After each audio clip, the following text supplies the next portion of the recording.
Not many people feel a burning need to know about American church history. Students of American history might recognize a need to know about wars and presidents and economic policies. But church history seems like a niche topic, one obscure little shelf in the bookstore. Students of church history might thrill to the triumphs of the early church, the otherworldliness of the medieval period, or the battles of the Reformation, yet be skeptical that anything truly kingdom-altering ever happened in the United States. Seminary students might wonder why they have to take church history at all, when courses on the Bible, preaching, and ministry seem so much more relevant.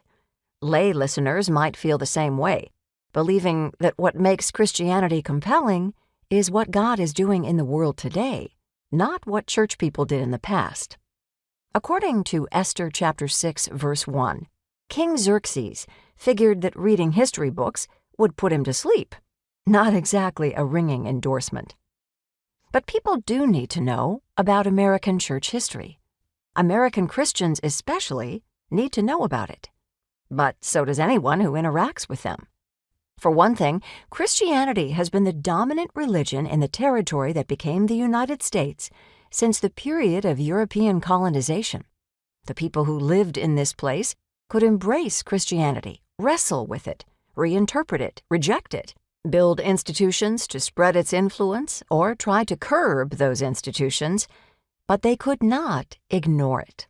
Narratives of American history that minimize the impact of Christianity then are incomplete at best, misleading at worst. Which is not to say that the United States is or ever has been a Christian nation. Rather, Christianity is an indelible part of the nation's story, no less than geography, or the Constitution, or the legacy of enslavement.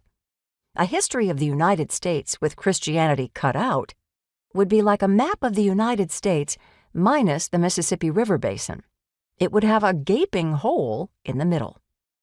For those of us who are American Christians, church history helps to explain how our faith took the shape that we inhabit.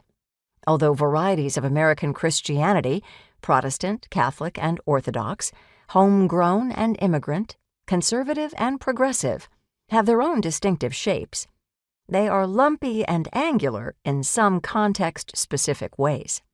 In other words, American Christianity is distinctively American because it has an American history. That is, in many ways, the argument of this book.